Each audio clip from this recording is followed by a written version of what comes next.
Do you find yourself to be a bit arrogant sometimes?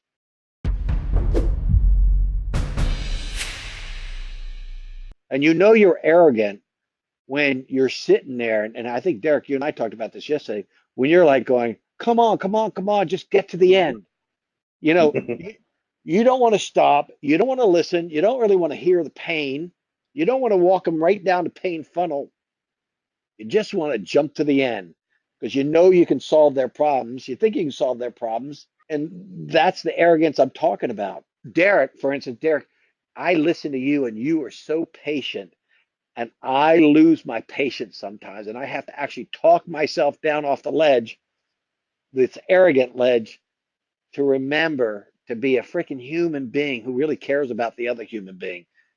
I think that's how, this is why you're better at this actually than I am, Derek, because you are slower, you're more patient. You, whether you actually care or not, you act like you care, and you're able to just portray an immense amount of trust. So they'll give you, say, 100 grand over the freaking telephone, you know? So And here's where the motivation, because I had to have a why to do this, because by nature I'm not patient either. I know the problem. I got this figured out. Just shut up. Let me fix this. The why for me is when we first started peeling back the onion, and I literally look at that from the literal sense of layers of an onion. And I believe you said this before. It's like whatever the first answer they give us is not the real answer. It's you got to ask more of those open-ended questions and peel that back. So for me now, it's gotten to where I truly have to look at it from a place of curiosity, and that's what keeps me focused on it. It's like, okay, well, if they're saying this, I wonder why they're saying that. And this is kind of what we were sharing on the podcast. It's like the true curiosity is me getting out of my head, not forming a statement or preparing to throw up on them and be the expert. If I can stay in that curiosity mode of visually seeing like onions being peeled back, the layers, going, okay, they gave me that. So why is that? Oh, that's interesting. Why is that? And truly just going, why in the hell is that? Like, then if I'm thinking that while I'm in the conversation with them, I'm truly present. And if I'm present, I make them feel important. And I really do give a shit, because at the end of the day, if I get the onion peeled all the way back, I can take care of them, and then they can pay me an immense amount of money that I can take care of my family and my team. So that's the why. I'm just hoping that you can, I think psychoanalysis, when you really do this thing with a psychiatrist, and no, I've never done it, although I would love to. It's when you're in the moment and you're having a sales process. I'll just talk about what we're talking about, and you can actually remove yourself. So you are now overseeing both sides of the conversation, and you're like mentally critiquing and adjusting to whatever. Do you have that ability? Let me ask you that, because this is truly a higher level of this whole thing. It's not just doing battle, it's being able to rise above and watch yourself do the dance with the customer and control it. Steve, you got to slow down. Oh, here's their response over here. Oh, well, this is the response right here. So are you able to, while you're doing this, kind of like self-coach yourself along? I guess that's the best way to put it. Can you self-coach yourself along as you're in the middle of this process? Like, oh my God, there's number three. I didn't do number three up there. There's number four. Ooh, they jumped me to right to number the consultation, and being able to adjust and readjust to get through all the steps. Are you I able? feel it's almost like an out of body experience now. Like I truly, like when you say looking down, when it's really going, it's like, okay, this is where, okay, we're going to step 4 already. Okay, well, let's hang out there for a minute. Oh, we got to go back up to step 2 because the bracket wasn't so accurate. So they gave me more intel. So no, it literally is like this matrix of flowing back and forth, because I've done it so many times, and it's staying in those same 5 steps. So I know where I need to be, and customers are really only sharing about 5 different objections with us. I'm narrowing this down more and more. So yeah, I really do. I'm just so present because I'm so familiar. Now get me outside of this, and it's in a whole nother world. But when it comes to asking questions and affirming and validating and empathizing with someone, I got a long way to go. But yeah, It's completely different where I see it happening. I can almost predict it before they even say it. I'm not using the 5, 4, 3, 2, 1 this reference as to move quickly, but I can almost go 5, 4, 3, 2, 1. Oh, your spouse. Yeah. Let's talk about them. So Derek, can you do this when you're having arguments with your wife, Aaron? It's finally, yes. I can't. I, when I fight with my spouse, it doesn't work. I can't. I'm in the moment battling. I'm doing battling, and I can't rise above and control myself. It's That's funny. so there's also a feeling that I've had to I had to figure out what that is. And if Erin was here, she's actually she's at a nursery buying plant material today. Um, she would honestly come in here and tell you that I have transitioned. Now, am I perfect addict? Hell no. But what I'm doing now is when I feel that energy in my body, that frustration, that anxiety, basically my heart is definitely went over 90. I think it's 92 beats a minute. Once your heart goes over 92 beats a minute in an argument, you're screwed. You're not going to remember what you said, and it just goes to shit. As soon as I feel that now, I just have to stop. And pretty much now it's like, baby, you are giving me way too much information that I can possibly validate. Can we just slow this down? And it's not like this is a perfect situation. She just goes, oh, sure, honey, that's fine. Hang on a minute. But I'm realizing it and slowing it down to that and just going, hey, it's just too much information for me. All I'm going to do is defend, and that makes no sense because whatever you're saying is very important. So can we back up so I can just catch up with you? So yeah. I was talking to a landscaper today, and I said, because you know me, I'm going to tell you this, and you'll believe me. Now, if you didn't know me, you wouldn't believe me. But for the past 3 years, I have collected a top deposit check for every consultation I've gone on, every one for 3 years. Who can make that claim? I mean, who could make that claim and have you not go, well, there's a liar, right? We would hear that. We go to these conventions that we all go to in August, and all these people go, oh, I have a 95% closure rate. And they don't even track their closure rate. They're just throwing a freaking number out there. So, and when I hear that, I go, you're lying. Anybody that tells me they close 75%, I go, you're lying. You're either lying or you don't track it.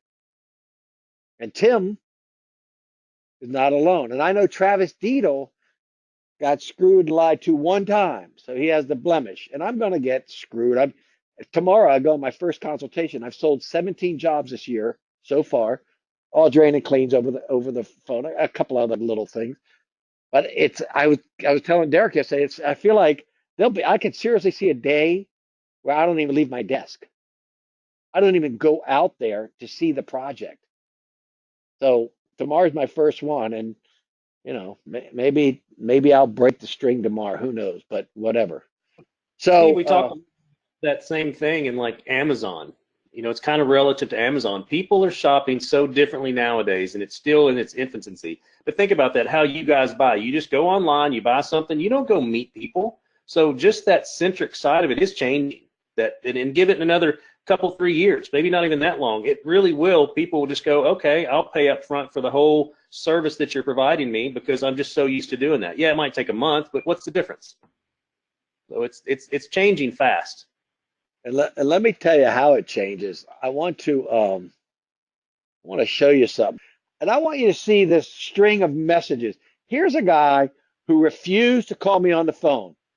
All he wanted was to push me, push me, push me through a string of emails. And when you call him, he literally has a 3-minute advertising about the gimmick of the week, the special of the weeks. We can come to your house and pick up this, and for 99 cents, we'll clean your clothes. Da da da da, like crazy. So I asked him. He sent me just his name. He didn't even spell his freaking name right on my inquiry form, not asking me what he wanted, no pictures, no nothing, just a phone number and a name and an email. So I call him, I listen to the goddamn message. I said, I need some pictures. I sent him a email, said, I need some pictures. He sends me back this and says, okay, I'll send you pictures. So the very next time he sends me pictures, and I'll just blow up the picture one time. This is what you're looking at. It's a little pond, so you know what I'm talking about. It's just a dumpy little thing. And I said, great. I have to have a conversation with you. Okay. He says, I can never keep it clean. My wife wants me to get rid of it, but I like it. I don't want to spend a lot of money, which is, you know what that means. Don't want to spend a lot of money. I said, great. Call me up, okay, and let's have a conversation about that. And and I write on there, I said, what's the max amount that you're willing to invest in your pond? Then I can let you know what's available to you. Awesome. I like the way you approach that. I'll talk to my wife. Great. Give me a phone call. So he sends me back this, says, so the guy I always use is charging me $300 to $400 for a deep, deep, deep clean, whatever the hell that means. Now he doesn't know that I'm going to start at $990 to clean his pond. That's what I'm going to charge him. But I'm not telling this over email. I want to know. He wants a way forward. He wants a good system. He wants all this other so clear pond. I'm like, just call me. Now, some of these emails you don't see in the middle. I say, just call me so we can talk about it. So he texts me back. So what's your recommendation? I'm like, okay, I have a few issues. Let's talk on the phone to sort them out and prioritize them. Okay. He tells me, okay. So I'm waiting for him to call me. A few days later, I get this. Never heard back from you. Gives me a question mark in the chat box, in the URL message box. I never heard back from you. I want a full clean. I want you to put rocks in the bottom. Oh, well, now he wants rocks in the bottom. Okay. We are working with a tight budget of $900 with cleaning. So now he wants rocks and cleaning. Perhaps in July we'll do more. Perhaps. Any other suggestion? Major investment. Without major investments, there's more keywords like I don't want to spend a lot of money. I got a $900. I don't want a major investment. Let me know as soon as you can do. Thanks. And I'm like, can this freaking guy not just call me? So I asked him, please call me. So I wrote on here, this is just my process. I need to have a 3 to 5 minute conversation with you before I can give you an appropriate recommendation. I don't want to clean it and have you end up with the same situation. Make sense? If so, please call me. I'll buzz you in the morning. Thanks. What's your best number? Now, on all 28 of these emails is my huge signature right here with my freaking telephone number. So the next thing he gets me, he still won't call and talk to me. Okay. What is the name of kind of rocks that you put in the bottom of your pond? Huh. I want to price it. It's a bunch of fucking gravel, buddy. Come on. What about 800 gallons? What do I need? Blah, blah, blah. And I think that was, oh, and I tell him we use Delaware River Jack, which is the name of the grade. Great. I'll price it. Thanks. Never. I don't think I talked to the guy maybe once on the phone, but maybe not. But he wants to drag me through all these emails his way, and I don't want to do it. And in fact, I'm not doing it. I'm not going out there. I'm not going to see him. I don't really give a shit. You know, if he was talking $50,000, I still wouldn't go see him because I want to have a conversation just to make sure we fit.